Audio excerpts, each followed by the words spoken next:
Hi, I'm Julia, and this is the story of how my family's perfect Christmas dinner became my moment of truth. Max, my brother, always made it clear I didn't fit in at the successful people's table, and my dad just went along with it. This year they told me not to come, that I'd only make things awkward. So I found myself spending Christmas Eve alone, nursing a hurt that ran deeper than I could admit.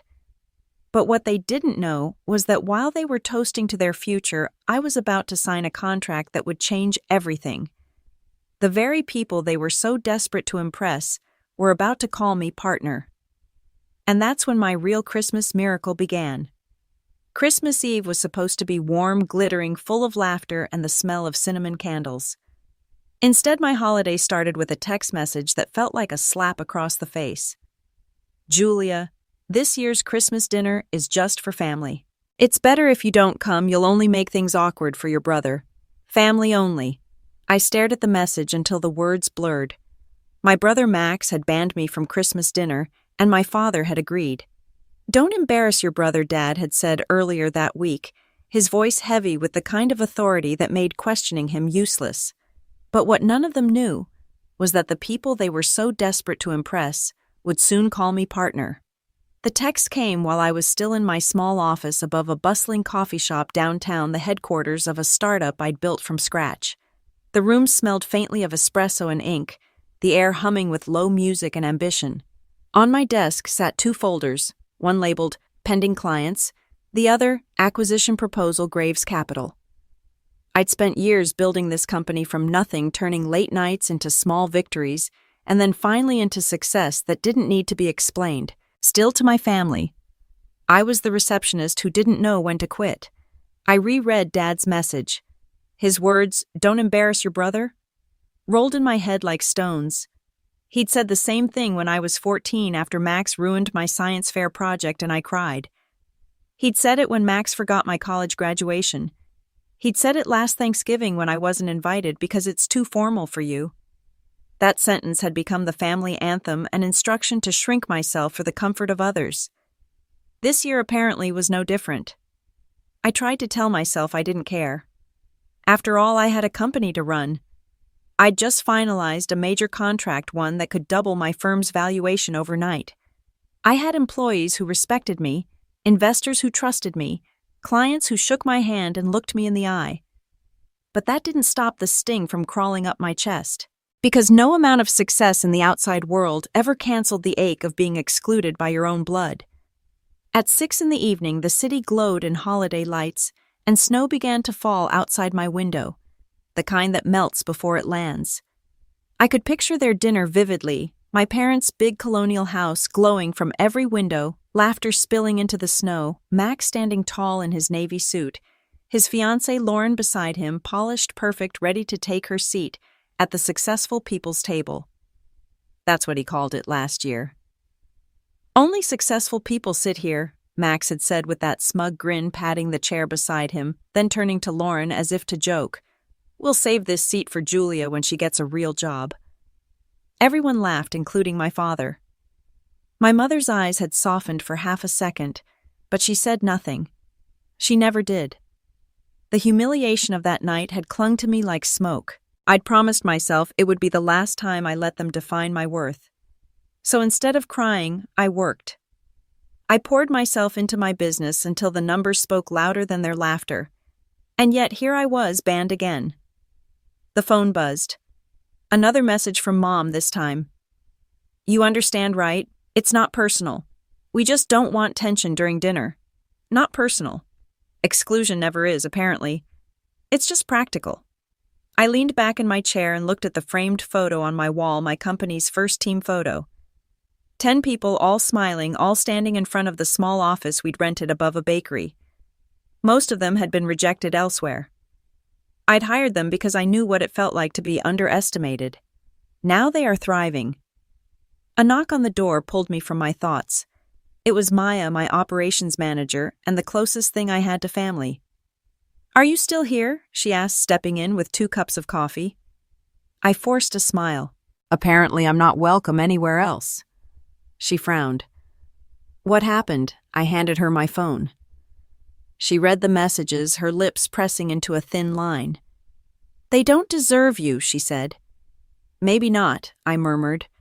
But it still hurts. Maya sat across from me, her tone gentle but firm. Then make sure the next time they hear your name, it's in a headline, not in a whisper. I looked up. A headline. She smiled. You said Graves Capital is finalizing the acquisition tomorrow, right? Imagine their faces when they realize the company your brother's firm's been chasing just made you a partner. Her words hung in the air like a spark waiting to ignite. I picked up the folder, labeled Graves Capital Proposal. Inside was the contract unsigned, waiting for tomorrow's final meeting. My signature would seal a deal worth millions, the kind that came with not just wealth, but respect. And power. Power to rewrite the story. I felt the corner of my mouth lift slow and deliberate. Maybe I said quietly, Christmas will be interesting after all. Outside the city hummed with holiday cheer. Somewhere across town, my family was gathering around a table I wasn't invited to. Candles lit, laughter rising, champagne pouring. But soon, very soon, they'd find out whose name was on the contract sitting beneath their boss's Christmas tree. Because revenge doesn't always shout. Sometimes it signs in ink. And that night, as snow finally began to stick to the glass, I whispered to myself, they banned me from their table. Fine, I'll build one they can't afford to sit at. The next morning, I woke to the sound of my phone buzzing. 6 missed calls, all from Mom. I almost didn't answer. Then came the text, please pick up. Your brother wants to talk. My stomach tightened. Every time she said your brother, it was like an order, not an introduction. Max didn't call to talk. He called to remind me where I stood. But something in me, maybe habit, maybe curiosity, made me swipe the screen. His voice came through smooth, confident, already wrapped in the arrogance of someone who'd never been told no. Julia, he said, I just wanted to make sure you understood. Understood what? That you're not coming tonight. I laughed, a short, sharp sound that held no humor, only the cold satisfaction of his own unwitting admission. I got the message. Good, he replied easily. It's nothing personal. This dinner's just important. Dad invited some people from the firm. Graves Capital, actually. I froze. The Graves dinner? I asked, steadying my voice. Yeah, he said. It's not the kind of thing where we can have distractions. That's what I was to him. Not a sister, not even a person, just background noise to mute. I kept my tone casual. You said people from Graves are coming, right? Elliot Graves himself, plus a few partners. Big deal for me, you know, I've been trying to impress him for months. I wanted to laugh, but it came out as a quiet breath instead. He had no idea. He went on. You should be happy for me, Julia. I mean, you've always been the artsy one, but this is real business. You know stock shares actual money. I bit my tongue. I know more about shares than you think. Sure you do, he said with that patronizing chuckle that made my blood boil. Anyway, no hard feelings, right? He didn't wait for my answer before hanging up. I sat on the edge of my bed, phone still in hand, staring at the window. Outside, the city was washed in winter light, cold and clean, the kind that revealed everything, even what you'd rather keep hidden. Elliot Graves. That name wasn't just familiar. It was the name on the contract sitting in my office drawer waiting for my signature. My brother's boss was about to become my business partner, and my family had no idea. I let that sink in. Every memory of being dismissed, of being talked over, of being made to feel like the family's failure began to shift in my mind, realigning like puzzle pieces, forming a different picture. I could already see it, their proud smiles as Elliot walked into their home tonight, my brother bragging about his future with the firm, Dad nodding with approval, and then Elliot calm and deliberate, turning to shake my hand when he saw me at tomorrow's meeting. The thought steadied me. For the first time, the ache of exclusion didn't sting. It burned with purpose. I dressed for work, each movement deliberate. Cream blouse, black slacks, hair tied neatly, no hint of the chaos that had cracked open inside me. When I arrived at the office, Maya was already there, laptop open, the smell of fresh coffee filling the air. Rough night, she asked. I nodded. Max called. He's hosting the Graves dinner. Her eyes widened. You're kidding. I wish I were. She leaned forward. You realize what that means, right? Oh, I do, I said softly. It means he's about to host his own humiliation. Maya smiled that quiet, dangerous smile of someone who'd been underestimated too many times. Then let's make sure the ink's dry by morning, she said. We spent the next few hours finalizing every last detail of the deal, the valuation, the share distribution, the new brand name that would appear in the press release. My hands didn't shake once. At noon, I met with Elliot's assistant, a calm woman named Linda. Mr. Graves is looking forward to tomorrow's signing, she said. He mentioned how impressed he's been with your persistence. Persistence. That word used to be an insult when my father said it. He'd shake his head at my late nights and say, You're stubborn, Julia. You don't know when to quit. Now it was my strength. By the time the sun began to set, my inbox was full of congratulations from my team. I shut my laptop and leaned back, watching the city lights flicker on one by one. Meanwhile, miles away, my family was preparing for Christmas dinner. I could imagine the scene perfectly, my mother arranging candles, fussing over the tablecloth, my father checking the wine, Max adjusting his tie, Lauren whispering compliments she didn't mean. I could almost hear Max's voice. Dad Elliot's one of the most powerful investors in the city. If this goes well, we could triple our firm's portfolio. And Dad's proud reply, That's my boy. He'd probably say it loud enough for everyone to hear. For years I'd tried to earn that kind of approval, the proud nod, the soft smile, the words, That's my girl. But those words had never been meant for me. Now I didn't need them, because tomorrow morning, while they were still basking in their self-satisfaction, I'd be sitting across from Elliot Graves, the same man they were desperate to impress, signing a partnership deal that would make me his equal. I smiled to myself, not out of malice, but out of justice, finally finding its shape. Christmas Eve wasn't over yet, and though they'd locked me out of their house, I was about to open a door none of them even knew existed. I whispered to the empty office, my voice low, steady. Certain, they said only successful people sit at their table. Fine, I'll own the company that builds the table. Outside, the first snow of the night began to fall, soft but relentless, like truth, like karma, like the quiet beginning of a reckoning that had been waiting far too long.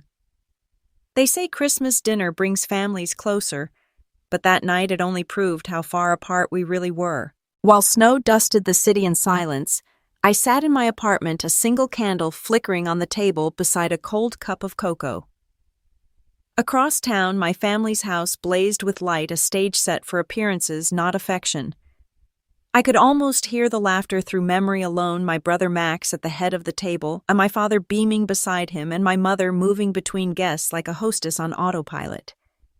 They didn't know that the empire they bragged about tonight would belong to the woman they'd left off the guest list. From my window, I watched the streetlights blur against the snow. The city seemed quieter than usual, as if holding its breath. I picked up my phone, the screen glowing against the dark, and opened social media. It took only seconds to find them. My mother had posted a photo captioned, Family and Success, What Christmas is All About. There they were, Dad in his dark suit, Max smiling, like a man rehearsing confidence, Lauren leaning close, showing off her engagement ring. My name wasn't tagged. It never was. Underneath, someone commented, Where's Julia? Mom replied, She's busy with work, always so dedicated. Dedicated. That was her word for invisible. The word hit me like a blow, sharp and quiet, a reminder of the role she'd assigned me for years. I put the phone down. The silence pressed heavy. There's a specific kind of loneliness that comes not from being alone, but from being forgotten by people who should remember you first. I turned on the record player in the corner, an old Billie Holiday album. Her voice filled the room, soft, aching, eternal. Music was the only company that didn't ask questions. Then a knock at the door. 3 short taps. I froze. When I opened it, Maya stood there, her cheeks pink from the cold, holding 2 takeout boxes. I figured you wouldn't be at that dinner, she said simply. I smiled, despite the lump in my throat. You figured right. She stepped in, setting the food on my small kitchen counter. Well, I'm not letting you spend Christmas alone. And before you argue, no, this isn't charity. It's survival. Mine and yours. I laughed, the sound shaky but real. You're ridiculous.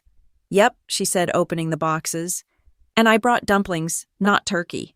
Because honestly, revenge digests better with soy sauce. I raised an eyebrow. Revenge? Maya leaned on the counter. You think I didn't hear about Max's big dinner? About how Graves Capital's coming tonight? You know what's poetic? By this time tomorrow, you'll be the one holding the pen that decides his future. Her words were sharp but comforting in their truth. It's not revenge, I said quietly. It's correction. Call it what you want, she replied, smiling. Just make sure they spell your name right when the press release drops. We ate together, the warmth of food and friendship filling the small apartment. For the first time all day I felt steady. The kind of steady that comes right before a storm breaks. As the night deepened, I imagined the conversation happening miles away.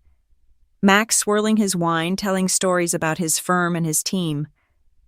My father laughing too loud, pride stitched into every word. So Mr. Graves, he'd say, you've got a sharp young man on your hands. Max is your future. Elliot Graves, calm, deliberate, the kind of man who measured his silence, would nod politely. He was used to men like my father, used to arrogance dressed as charm. And then maybe, just maybe, Elliot would mention my name. Funny, he might say, I'm meeting with a Julia Carter tomorrow morning. Extraordinary work ethic. Visionary in her field. The table would fall silent. My mother's smile would freeze. Max's hand would pause midair, the confidence draining from his face. I didn't need to be there to see it. I could feel it already the moment the truth entered the room like an uninvited guest. The thought made me smile, slow and small, not cruel, but certain. Because that's what justice looks like sometimes, quiet, patient, inevitable. Around 9. Maya stretched, glancing at her phone. They're probably finishing dessert about now, she said. Good, I replied. Let them choke on it. She grinned. Merry Christmas, Julia. Merry Christmas, Maya. After she left, I sat by the window again, watching snow fall over the city. My reflection stared back, tired eyes but clear. For years I'd chased approval from people who mistook love for hierarchy. But tonight, something shifted. I didn't envy their table anymore. I pitied it. A table built on appearances is always one argument away from collapse. Mine, the one I was building, would be different. Stronger. Made of people who saw worth before proof. The clock struck midnight. Christmas Day. I reached for my laptop, opened the document labeled Partnership Agreement, and scrolled to the bottom. My cursor hovered over the signature line. I typed my full name, Julia Carter. There it was, my future sealed by my own hand. Outside church bells began to ring faintly through the snow. Somewhere across town, my family was likely toasting to success, unaware that the very company funding their pride now had my name on its top line. I closed the laptop, turned off the light, and whispered into the dark, Merry Christmas, Dad. Merry Christmas, Max. You wanted a table for the successful congratulations. I built it. And I own the chairs. The snow kept falling, soft, relentless cleansing. And for the first time in years, the silence didn't feel empty. It felt earned. The morning after Christmas felt sharper than winter itself. The world outside my apartment was covered in white, but inside everything burned with anticipation. I didn't sleep much. My mind kept replaying the same picture, my brother laughing across the dinner table, my father raising a glass, all of them blissfully unaware that the woman they'd excluded was about to walk into their boss's office as his new partner. Revenge had never been part of my holiday plans, but sometimes justice has impeccable timing. By noon, they'd still be digesting last night's feast, while I'd be signing my name onto something permanent power. I arrived at Graves Capital just before 9. The lobby gleamed like something out of a magazine, all marble and glass, the kind of place meant to remind you who was in control. The receptionist smiled, polished and professional. Good morning, Ms. Carter. Mr. Graves will see you shortly. Ms. Carter. Not Miss, not sweetheart, not the girl from reception. Just Carter. It hit deeper than I expected. As I waited, I caught my reflection in the glass wall beside me, Tailored suit, steady posture, calm eyes. I'd come a long way from the girl serving coffee in other people's offices. My phone buzzed in my pocket. A message from Mom. Hope you're enjoying the holiday. Your brother's dinner was wonderful last night. No mention of me. No question about how I was. Just another performance review for her favorite child. I put the phone face down on the seat beside me. It could wait. Ms. Carter, the receptionist said. Smiling again, Mr. Graves will see you now. Elliot Graves's office was understated compared to the lobby, dark wood quiet confidence and a window overlooking the frozen skyline. He rose from his chair as I entered. Tall, mid-50s, the kind of presence that filled the room without needing to raise his voice. Julia, he said, offering his hand. Good to finally meet you in person. Likewise, I replied. I appreciate you making time today. He gestured toward the table where two folders sat side by side, one marked Carter Consulting, the other, Graves Capital Holdings. I've been following your work, he said. When my team brought your proposal, I told them it was one of the few that didn't just talk about growth, it showed it. I smiled. Persistence pays off, I guess. He studied me for a moment, then nodded. It does. I built my company the same way, brick by brick, though sometimes persistence comes at a cost. I knew what he meant. I'd paid that cost in loneliness, sleepless nights, missed birthdays, and all the dinners where I was too busy to attend. But that cost had bought me something my family never had: independence. Elliot opened the folder. Let's get to it. The next hour passed in a blur of signatures, terms, and percentages. I watched my name appear on every page aligning with his. Partner. It wasn't a title to me, it was a reclamation. When the final signature dried, Elliot leaned back and said, Congratulations, Julia. You're officially part of the Graves team. I exhaled slowly. Thank you. It's an honor. Not an honor, he corrected gently. A partnership. He poured 2 glasses of champagne from the small bar behind his desk and handed me one. To new beginnings, he said. We clinked glasses. The taste was crisp, bright, like the start of something clean. Then he smiled slightly. You know, I met your brother last night. I nearly choked. You what? He chuckled at my reaction. Yes, he hosted dinner for the firm's Christmas gathering. Fine meal, though he was quite preoccupied with impressing everyone. I composed myself. That sounds like Max. Elliot's gaze sharpened. He mentioned having a sister, said you were still figuring things out. That you'd left the corporate path to experiment. I felt the corner of my mouth lift. He always did have a creative way of defining success. Elliot studied me again, then said, It'll be interesting when he realizes who signed the other side of this deal. For the first time that morning, I laughed. Oh, I'm counting on that, he grinned. Something tells me you'll handle it gracefully. Graceful revenge, the only kind worth having. When I left his office, the wind outside bit against my skin, but I barely felt it. My phone buzzed again, another message from Mom. I ignored it. Instead, I opened my email app and drafted a short message to Maya. It's done. Partner, officially. Her reply came within minutes. They're going to lose their minds. I smiled, slipping the phone into my pocket. That's the idea. The elevator doors opened, and for a brief moment, I caught my reflection again. Not the daughter who wasn't invited, not the sister who'd been mocked, just me. The woman who'd built something from nothing and signed her name beside the man her family worshipped. Outside, the world was still wrapped in white sunlight bouncing off every surface. I breathed it in the air, the moment, the quiet satisfaction that comes when justice finally catches up with arrogance. They had spent years measuring my worth against my brother's. Now the scale has shifted permanently. By the time my family sat down to lunch, word would spread through the firm. The emails would circulate. The whispers would start. Elliot Graves just made Julia Carter a partner. And somewhere between their dessert and their disbelief, my father would drop his fork, realizing too late that the daughter he dismissed was the one who'd just changed the weight of their name. I pulled my coat tighter against the wind, a smile tugging at the corner of my mouth. Merry Christmas indeed.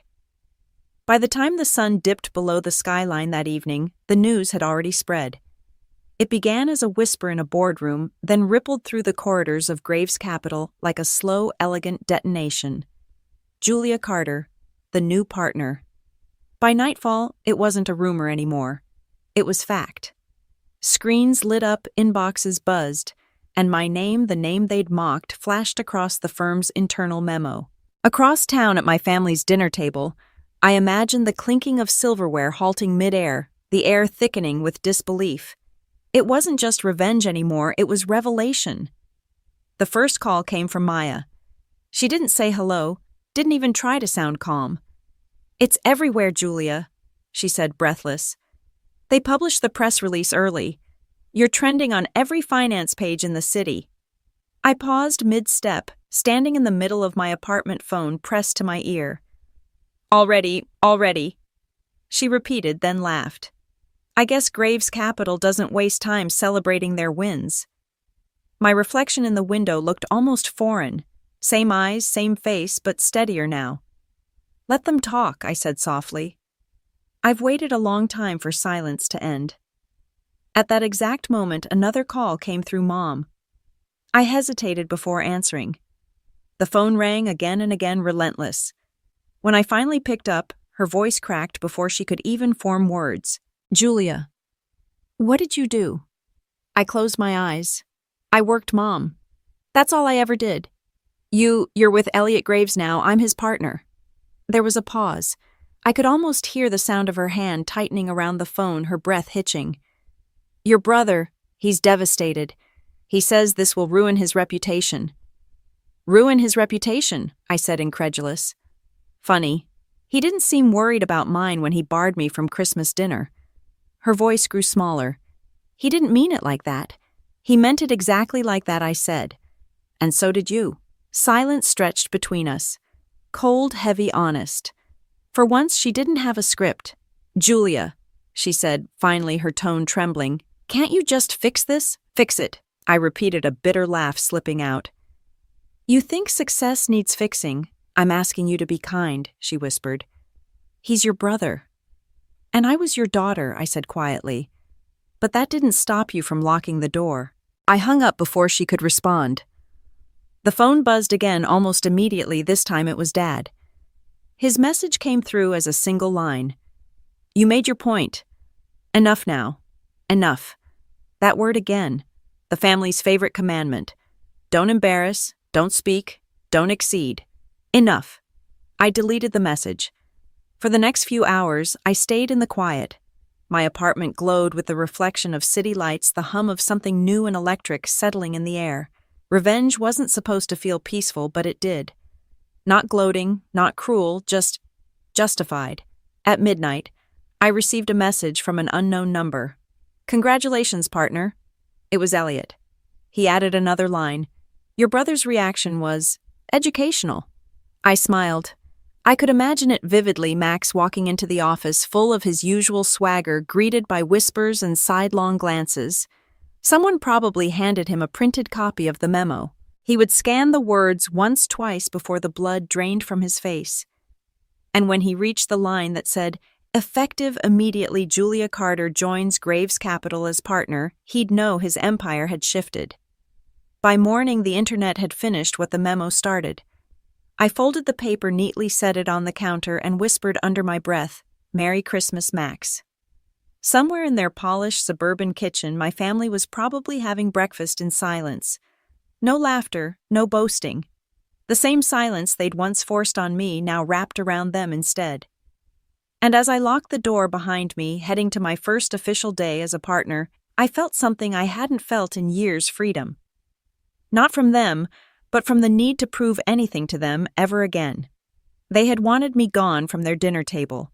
Now they could sit at theirs in peace while I took my seat at one built from truth, not approval.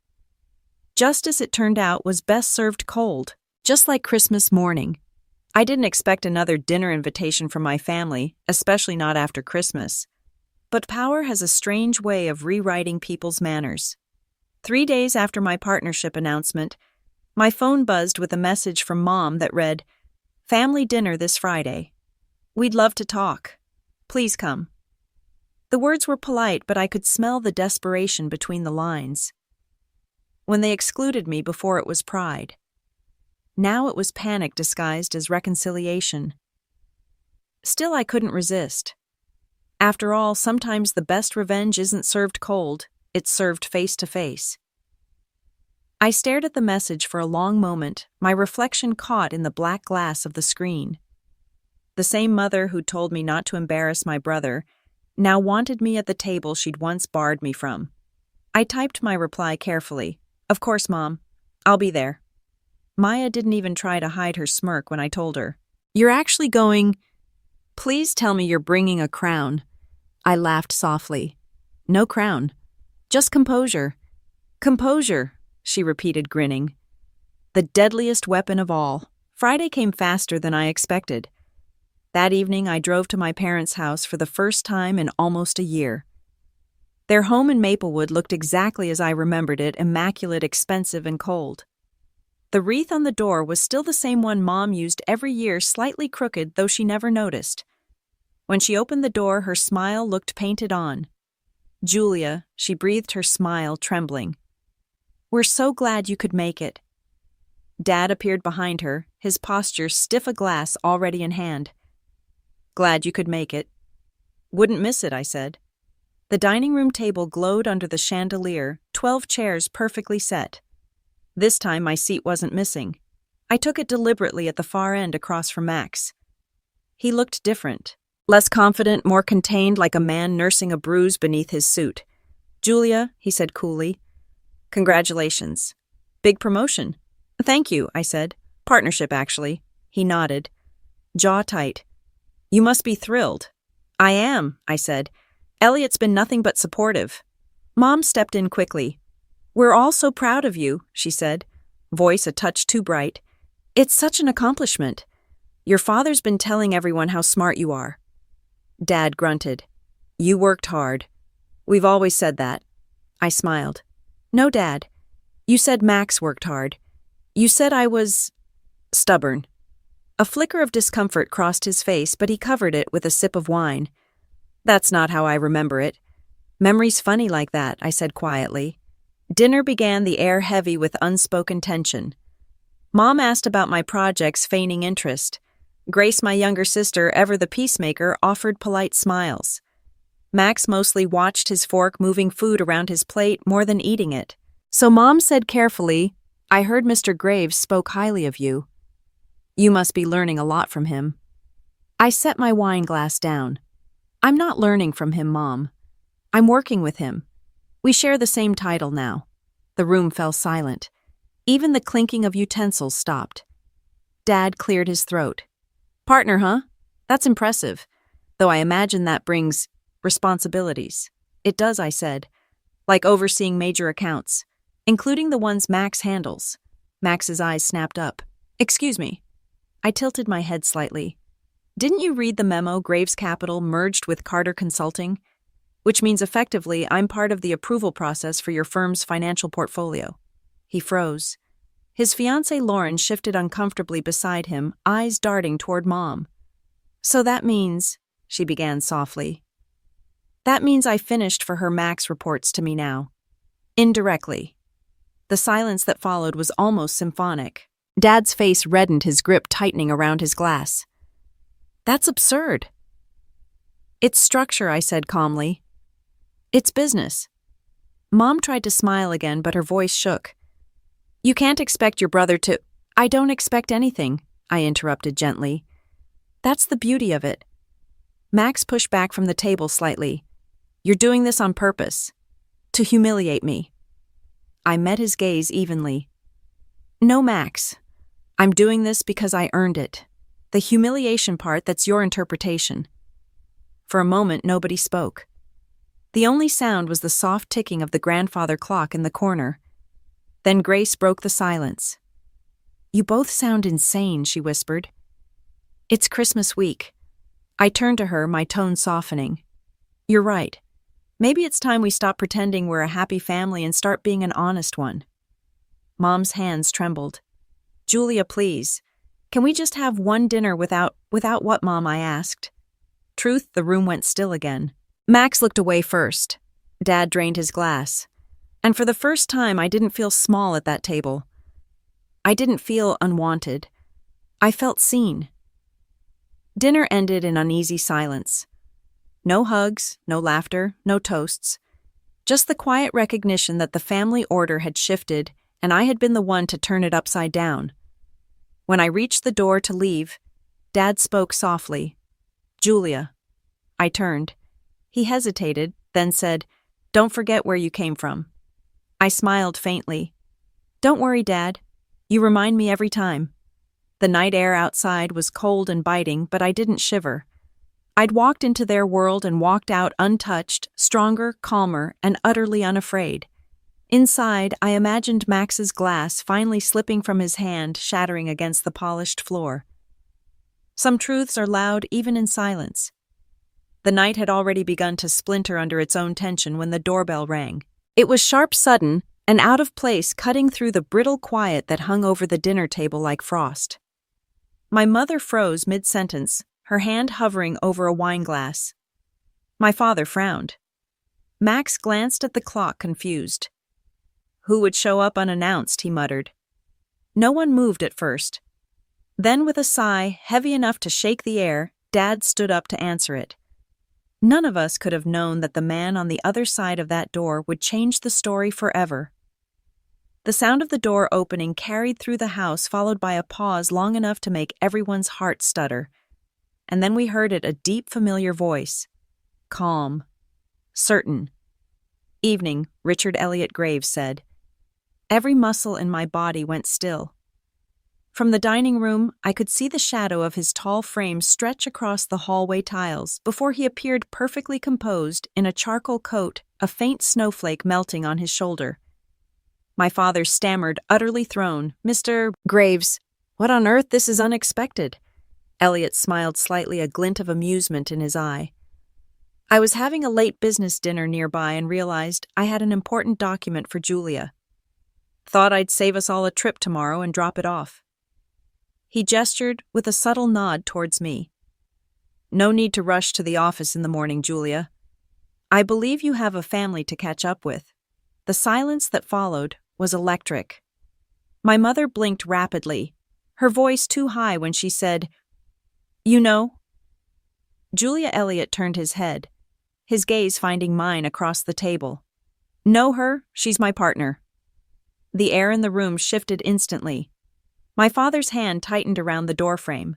My mother's painted smile faltered, and Max's expression drained of color faster than any words could explain.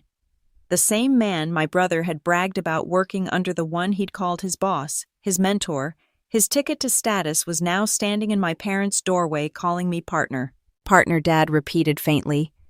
"You must mean—" Associate Elliot's eyes flickered with amusement. "No, partner. We signed the papers 3 days ago. She's running joint strategy with me across our major accounts. You should be proud." Proud. The word hung in the air like smoke. Mom recovered first, or at least tried to. She hurried forward with forced hospitality, her voice trembling. "Mr. Graves, please come in. Would you like something to drink? Coffee, perhaps?" Elliot nodded politely, stepping into the glow of the chandelier. "Just a few minutes. I won't stay long." He turned to me. "Julia, you didn't mention this was family night." I rose slowly from my chair, steady but deliberate. "It wasn't supposed to be. I was invited last minute." He gave a small smile, subtle knowing. "Well, I'm glad you accepted." My brother looked like he'd swallowed glass.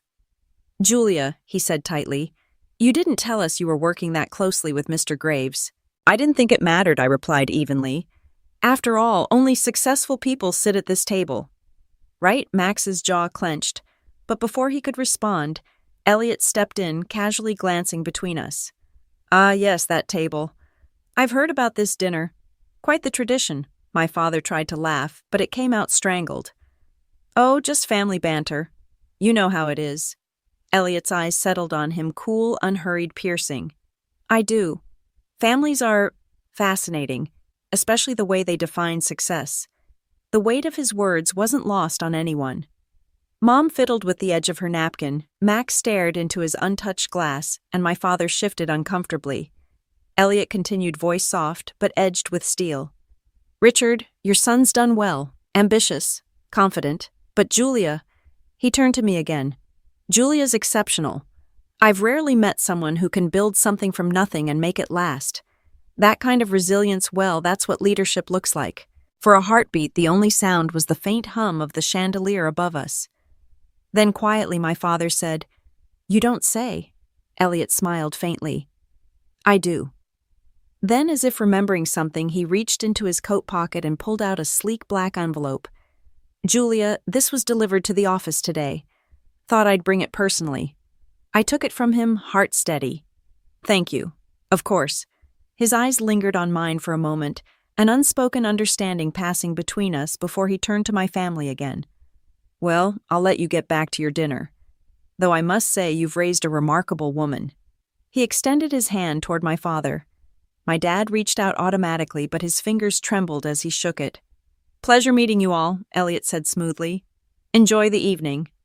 And then with the same quiet confidence he'd entered with, he turned and left. The door clicked shut behind him. For a few seconds, no one breathed. Then somewhere down the table, glass hit wood. My father's wineglass had slipped from his hand and shattered against the floor, red liquid spreading like spilled shame across the white tablecloth. No one moved to clean it up. My mother's lips parted, but no sound came. Max's hands were fists against the table. Finally, I looked at them, each one of them, and said calm and clear, Now do you understand why I didn't need an invitation? The clock ticked loudly in the silence that followed. For once they had no words left to weaponize, no excuses left to shield themselves. The daughter they'd dismissed, the sister they'd mocked, had just been publicly acknowledged by the man they all revered. The hierarchy they'd built their pride on had collapsed quietly under a chandelier's glow. And as I turned to leave, I caught my reflection in the glass door, steady, composed, and free. I didn't need to say another word. The sound of my father's shattered glass said everything for me. The silence after Elliot's departure was deafening, thick, pulsing, alive. My father's shattered glass still glittered on the floor, red wine pooling like blood beneath the chandelier. No one moved to clean it. No one spoke. We just sat there, trapped in the aftermath of a moment that had stripped away every pretense this family had ever built. My mother's smile was frozen, her hands trembling over her napkin. Max stared down at the table as if it had betrayed him, his face drained of color. For the first time in my life, I was the calmest person in the room. Julia. My father finally said, his voice low and shaking with restrained anger. What was that? What was what? I replied, tone even. That performance, he snapped. You invited your boss here to humiliate us. I leaned back in my chair, unfazed. Dad? I didn't invite anyone. Elliot came on his own. Mr. Graves, my mother corrected automatically, as though clinging to politeness could save face. I turned to her. You mean the man who just called me his partner? She flinched. Max pushed back his chair, the legs scraping sharply against the hardwood. You think this is funny? You think embarrassing me in front of him makes you powerful? I met his glare. No, Max. I think it makes me seen. He barked a bitter laugh. You really think he sees you as an equal? He's using you, Julia. You're a headline, a diversity story, a quota ticked off his corporate checklist. The words cut, but I didn't let him see it. I smiled instead, slow and steady. Funny. That headline happens to be signing off on your firm's accounts next quarter. His face flushed crimson. You're bluffing. Am I? The quiet that followed was almost cruel. My mother interjected, voice soft but trembling. Max, sit down. Please, let's not do this here. He ignored her. You've always been jealous, he spat. Always needed to prove something. You couldn't just be happy for me. I laughed softly, shaking my head. Jealous. Of what exactly? The dinner table you turned into a throne. The approval of a father who can't tell love from pride. Dad's hand slammed against the table, making the silverware jump. That's enough, he roared. You don't talk to your brother like that. I looked at him unflinching. You mean the same way you didn't talk to me when he banned me from Christmas dinner? His jaw tightened. That was a misunderstanding. No, I said, my voice low but steady.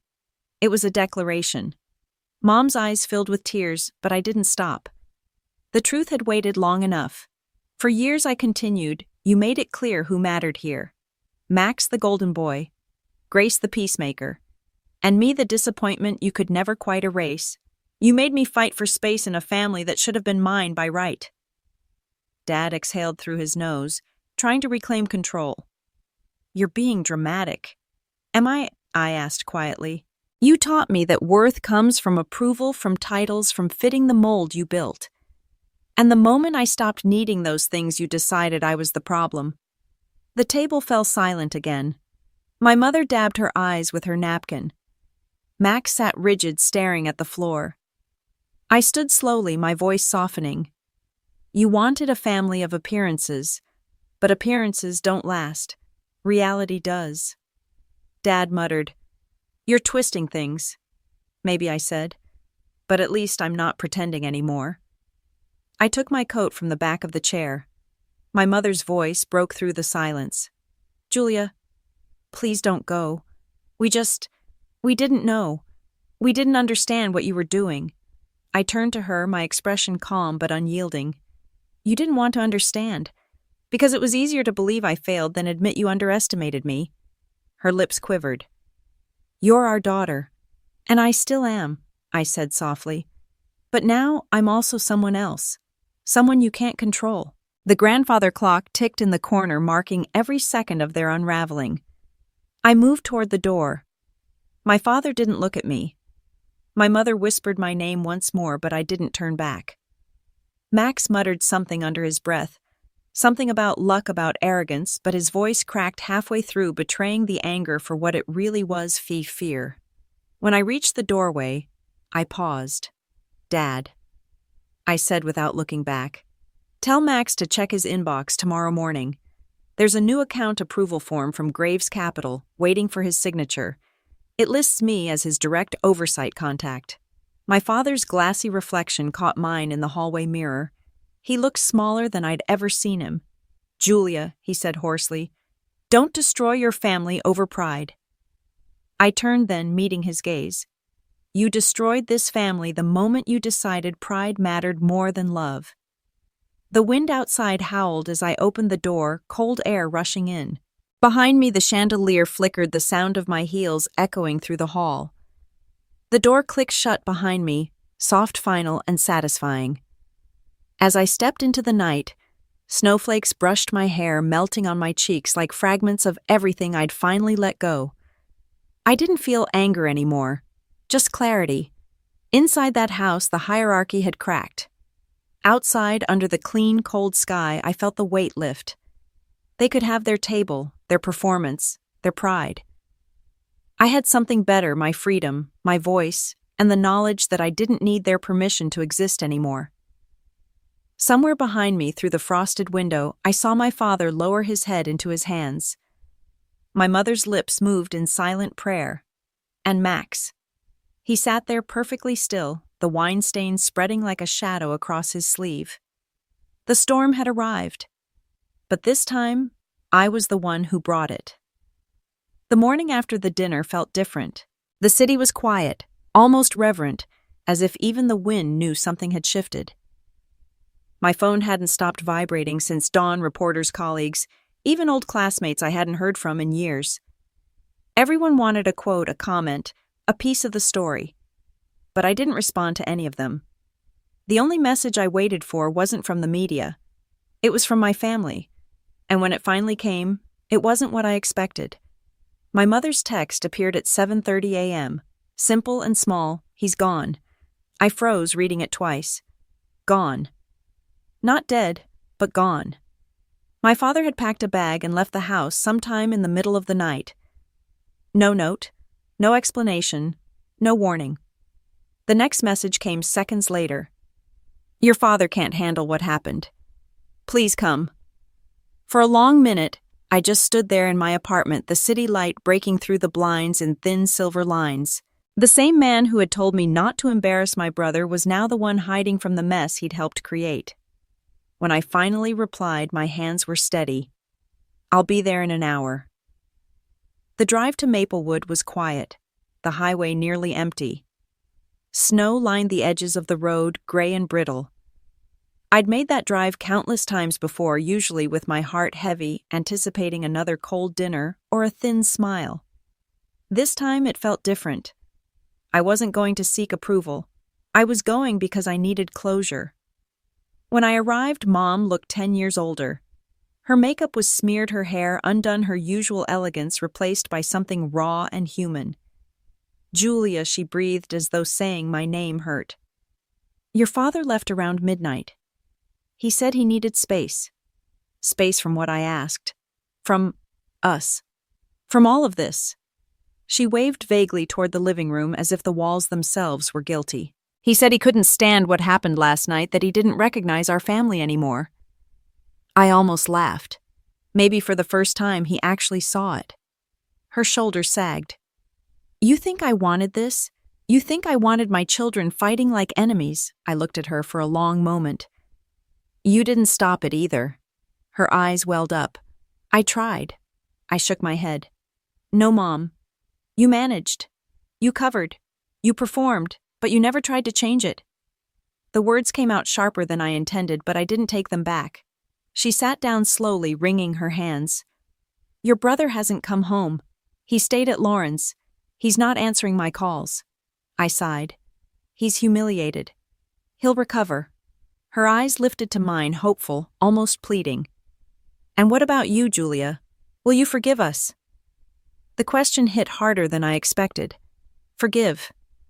The idea felt too clean, too simple. "I don't know," I said quietly. "Forgiveness isn't the same as forgetting. And I can't forget the years you made me small just so he could feel big." She flinched. "That's not what we meant to do." "But that's what you did." Silence stretched between us. The old clock in the hallway ticked like a metronome of regret. Then she whispered, "He told me once. He was afraid of you." I blinked. "Afraid?" She nodded, her voice trembling. "Not afraid you'd fail. Afraid you'd succeed. Afraid that one day he'd look at you and see everything he never had the courage to become." The words landed like a stone dropped into still water, quiet at first, then rippling outward until they reached every corner of my memory. I thought of every time he'd belittled my choices, dismissed my career, deflected my pride. Maybe it was never about disappointment. Maybe it was fear. Mom reached across the table, her hand shaking. "Julia, please. Whatever you think of us, don't let this family fall apart completely. We're still your parents." I stared at her hand for a long moment, before gently pulling mine away. "You're still my parents," I said softly. "But I'm not your child anymore. Not the way you knew me." She broke down, then her sobs quiet but uncontrollable. I didn't move to comfort her. Not out of cruelty, but out of exhaustion. For years I'd carried their guilt on my shoulders. I wasn't going to carry it anymore. When I stood to leave, she whispered, "If he comes back, what should I tell him?"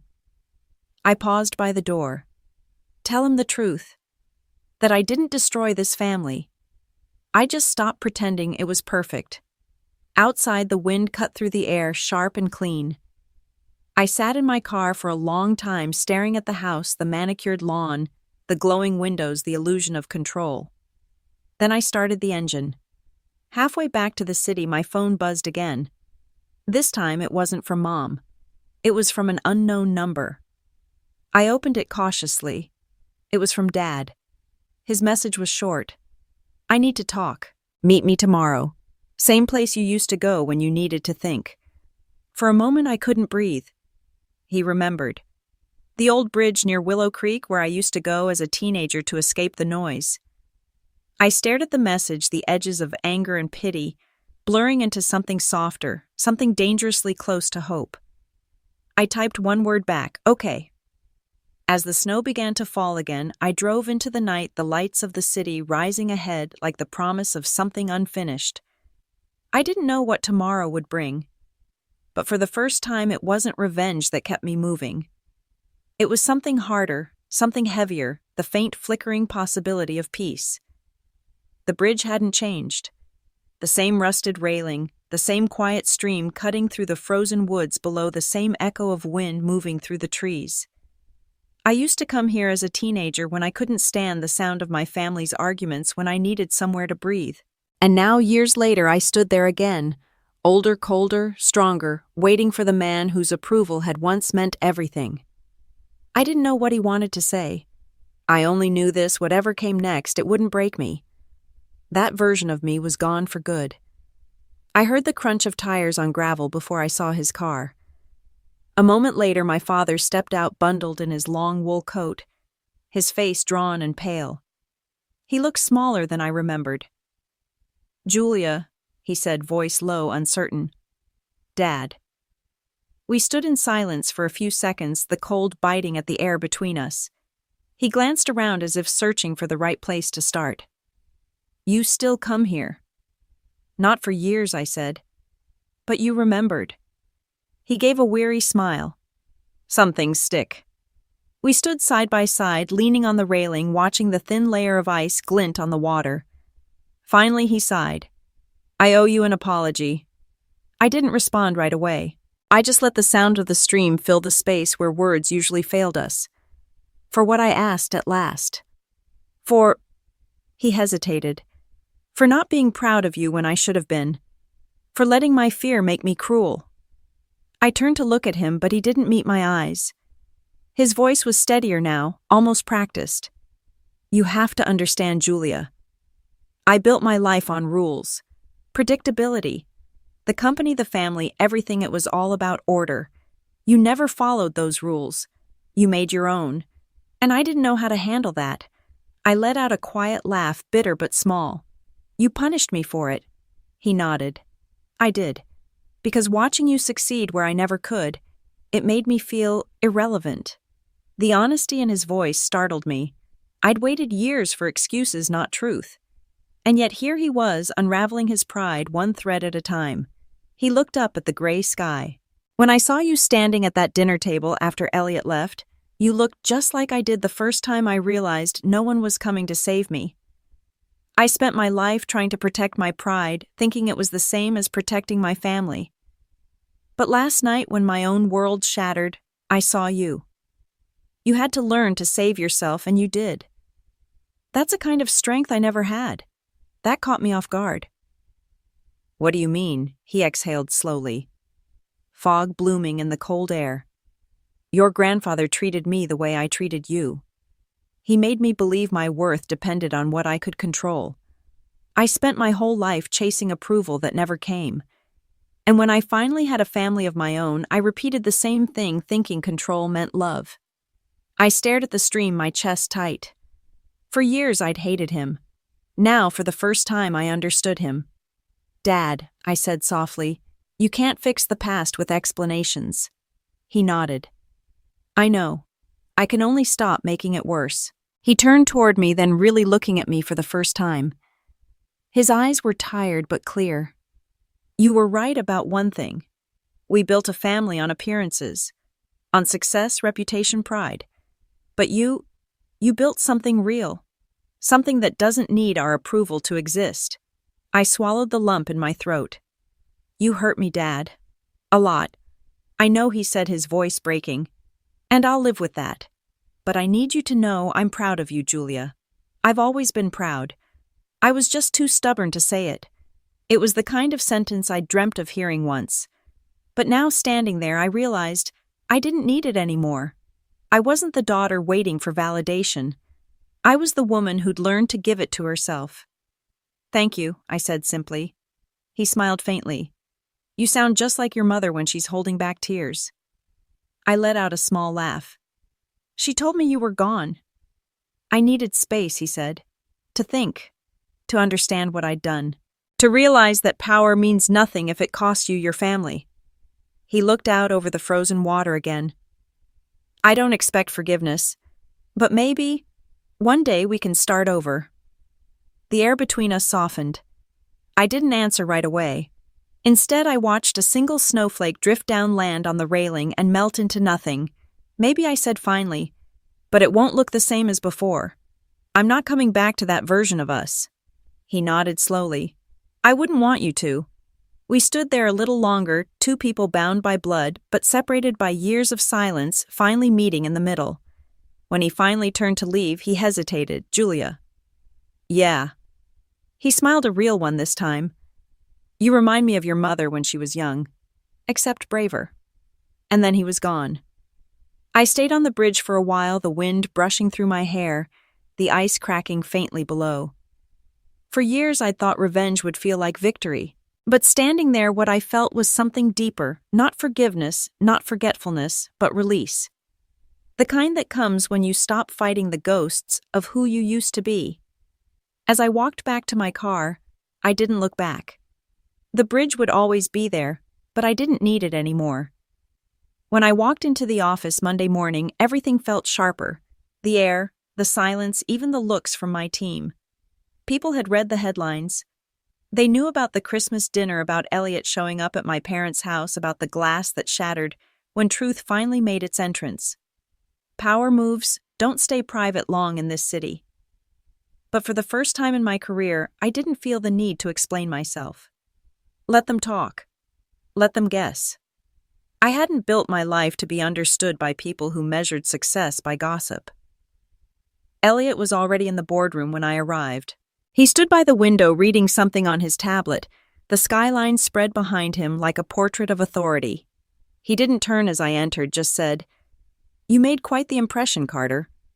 I smiled faintly. "So I've heard." He finally looked at me, his expression unreadable. "I received 3 phone calls this weekend, one from your brother, one from your father, and one from a rather distressed family friend named Lauren." I raised an eyebrow. "Let me guess. All 3 wanted me fired," he chuckled. "Oh, they didn't dare use that word. They just wanted to discuss professionalism." I exhaled slowly.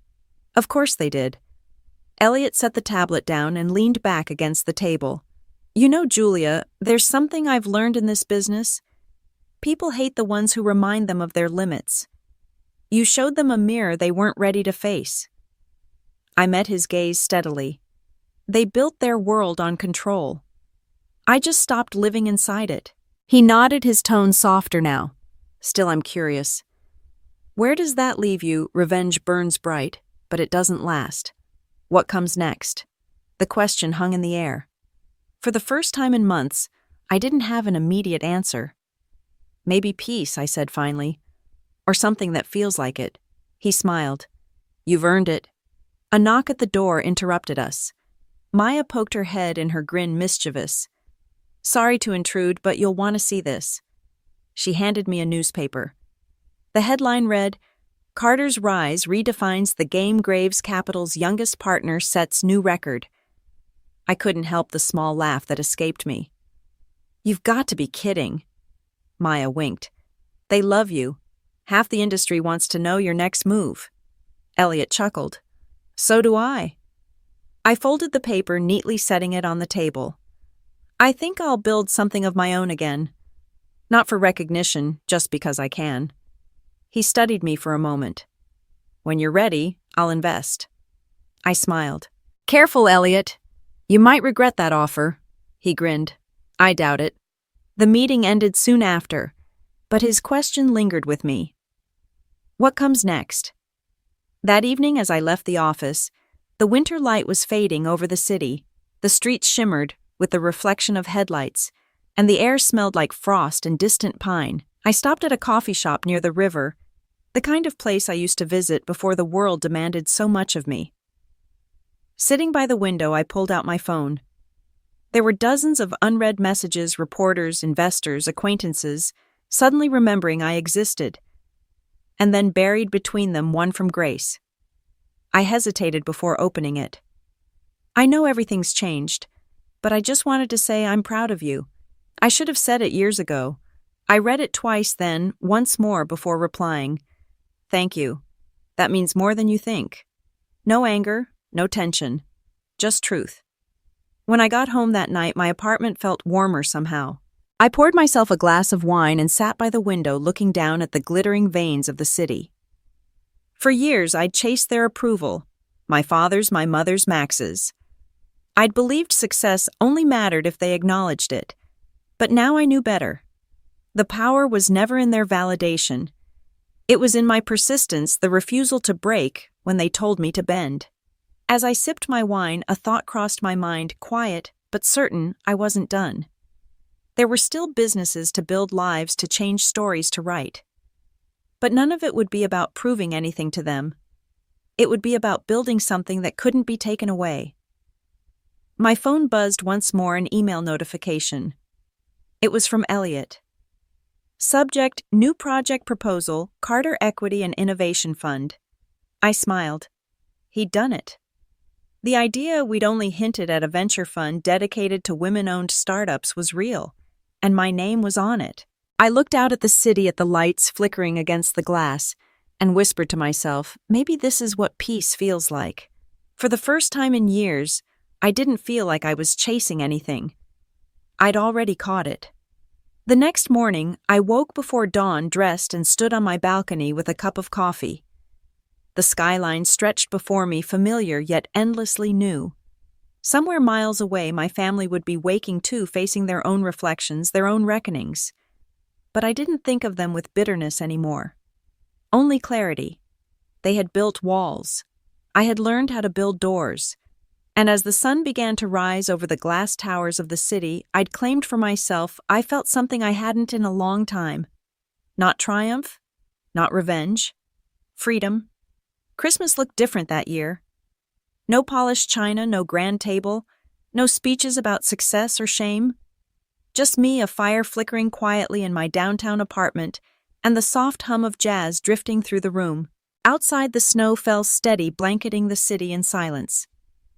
I used to hate this time of year, the way it reminded me of every door I wasn't welcome behind. But now that ache was gone. In its place was something gentler, like breathing clean air after years of smoke. For the first time, Christmas felt like mine. The doorbell rang just as I was pouring a second cup of coffee. I hesitated. Few people had my address. When I opened the door, I found Grace standing there, bundled in her long coat, cheeks pink from the cold. She held a small box wrapped in silver paper. "Merry Christmas," she said softly. I smiled, surprised, but not unwelcome. "You came." She nodded. I figured it was time to stop just texting. I stepped aside to let her in. She looked around, taking in the space, the minimalist decor, the quiet elegance that came not from wealth but peace. "It's beautiful," she said. "You always did have a good eye." We sat by the fire, the sound of snow against the window filling the pauses between us. For a while, neither of us spoke. Then Grace exhaled, her shoulders relaxing. "Mom's been volunteering at the shelter every weekend. She says it helps her sleep. Dad's trying. He goes with her sometimes." I raised an eyebrow. "Really?" She nodded. "He told me he saw you. At the bridge." "Yeah," I said quietly. "We talked." Grace hesitated. "He said you forgave him." I thought about that for a moment before answering. "Not exactly. I just stopped carrying the weight for him." She smiled faintly. "That sounds like forgiveness to me." Maybe it was. I motioned to the box she'd brought. "What's that?" She slid it across the table. "Open it." Inside was a photograph, old, worn, and faded at the corners. It showed the two of us as kids, sitting under the Christmas tree, both wearing matching pajamas. She couldn't have been more than 6. I was maybe 9. Behind us, Mom and Dad were laughing, captured in a rare moment of warmth. "I found it in one of Mom's old albums," Grace said. "Thought maybe you'd want to have it." I stared at the picture for a long time. For years I'd avoided remembering that version of us, before the distance, before the hierarchy, before love came with conditions. Now it didn't hurt anymore. It just was. "Thank you," I said quietly. We spent the rest of the afternoon talking. Really talking for the first time in years. She told me about her kids, her work, how she'd been afraid to reach out sooner because she thought I hated her. I told her I never did that, I just didn't know how to come back without losing myself again. At one point she asked, "Do you ever think about them, about us, the way things were?" I smiled sadly. "Sometimes. But I think the version of us I miss never really existed. We just remember the good parts louder. Grace nodded, tears brimming in her eyes. I'm glad you're happy, Julia. I am, I said. And I meant it. When she left that evening, she hugged me tightly. Next year, she whispered Christmas at my place. No conditions. Just family. Maybe, I said. But this time, it wasn't a refusal, just a promise to choose carefully. After she left, I stood by the window watching the city lights flicker beneath the falling snow. My phone buzzed. A new email. Subject Share Update Carter Equity Fund. It was from Elliot. I opened it and couldn't help but laugh softly. The first line read, "Congratulations, partner. The fund hit $200 today. You own 40% of the shares." For a moment, I just stared at the number stunned. Not because of the money, but because of what it symbolized. Independence, legacy, power earned, not inherited. I poured a glass of wine and lifted it to the city beyond the glass. To every table I was told I couldn't sit at, I whispered. I built my own. The fire crackled softly behind me. Somewhere far away, my parents were probably sitting in a smaller, quieter home, learning how to talk without pride filling every pause. And maybe, just maybe, that was enough. As midnight approached, I stepped onto the balcony. Snowflakes caught in my hair, the city below glowing like a constellation of second chances. This wasn't revenge anymore. It wasn't even redemption. It was peace, the kind that doesn't ask for permission. I thought of my father's last words at the bridge. Power means nothing if it costs you your family. He was right. But I'd learned something he hadn't. Family isn't who sits beside you at dinner. It's who stands with you when you finally rise from the table. I turned my face toward the sky, letting the snow fall against my skin, and smiled. Here's to the next chapter, I said softly. Then, as if the city itself was listening, my phone buzzed again, a flood of notifications from strangers who'd read my story, shared my post, and sent messages of support. The world had seen what I'd been through, and somehow it had turned my scars into a signal. So I wrote one final message back for everyone watching. Don't wait for an invitation. Build your own table. And when you do, make room for someone else. I hit the post, then whispered to the city below, "This one's for me." The post went live, and within minutes it began to spread, likes, shares, comments, people tagging their own stories beneath mine. I set the phone down, smiling. The glass towers around me shimmered in the winter night, and for the first time in my life, I didn't feel small. I felt infinite. And somewhere in the distance, I swear I could hear the faint sound of a bell. The kind that rings when a story finally beautifully comes full circle.